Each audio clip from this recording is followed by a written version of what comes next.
Maybe when we're ready for music, every instrument around is broken.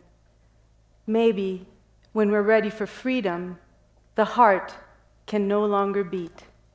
Maybe if we grow madness, we find what we were meant to see. Maybe if you show me how desire begs, play a tune in E minor, the slow river of wings will reveal itself.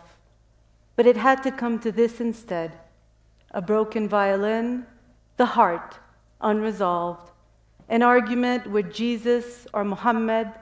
Exile has its ways. Now your breath is a flat tune limping its way around the wake of your mouth. Good evening, everyone. This was the poem Broken Music, which echoes my transient life.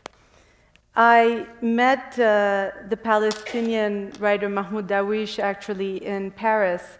He was in exile there, and I was in my early 20s. And ironically, he died in Texas. And I say ironically, he died on August 8th, 2008. He died in Texas, and I say ironically because I think the last time he was in the United States was when the Lannan Foundation honored him with an award. And of course, when he passed away, that was a really important moment in my life because he so helped me understand my identity and my journey as a writer. So I will start with reading a poem that I dedicated to him after he died. Une fois Paris. At the door you greet me, un vin de verre rouge. I look for the shadows that might have followed us, look for the wall behind us, in front of us.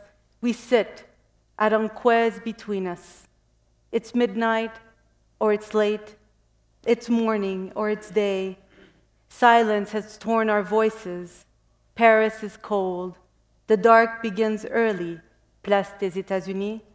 Trees growing leaves, a bird with wings growing in our hands, a desire, the echo of a gunshot, a river, the bullet that crossed Cervantes, you say. I remember, I respond. We left him in his book in yesterday's dream. Can we go back, or has the prison come to us? Who are we if the earth is trapped in an unsigned painting? Where are your eyes, passion, palm, breath? Only Paris allows us to believe in our metaphors. We envy those who walk past by us so easily. They sleep in their beds as we look for ours. Home is farther than us. Orange blossoms, olives, and coffee. I fall to catch you. You help me to my fall, one cigarette at a time. You say, they always find us, one village at a time. They say, it's our house now, but you can have a room, even if you don't deserve one. You say, listen to Beethoven, and I follow your eyes to understand the shadows in the crowd, a homeland, an absent mother. Did they forget we can love? Ave Maria is playing. You give me a poem about a girl you loved. The window filled with evening. What a terrific reading. I love Nathalie's comments between the poems as well. Very graceful movement. And I was thinking how your lines make me feel as vivid as those cottonwood trees in New Mexico right now. Just fantastic. I'd love to hear you talk, Nathalie, about when you first knew that reading and writing would be central acts in your life.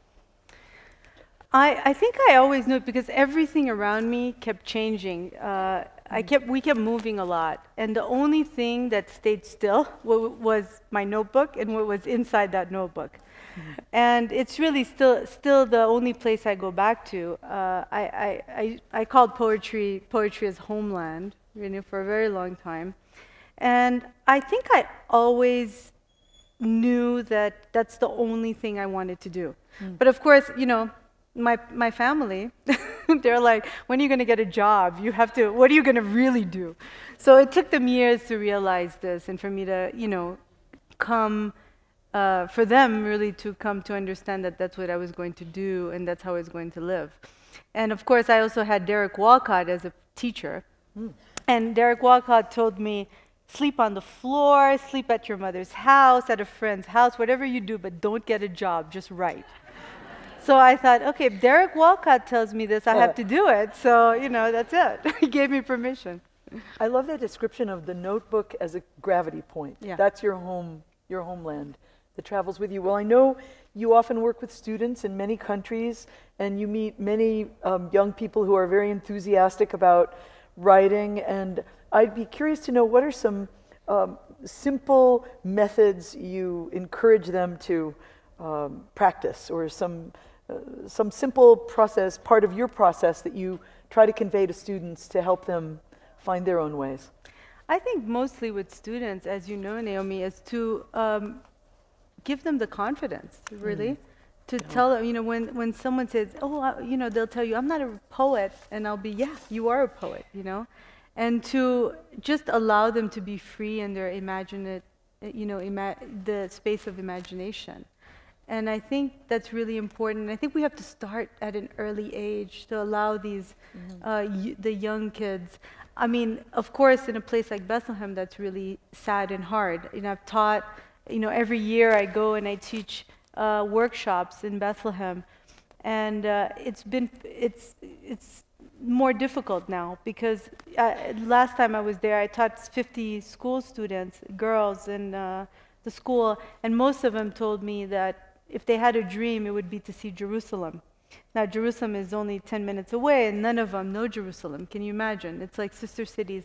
And also, when they ask me, what do I do with dream? And what do I do with imagination? That's a really difficult question to answer. So, but I think allowing them to have, you know, to work with their narrative is really important. So I encourage that as much as I can. And to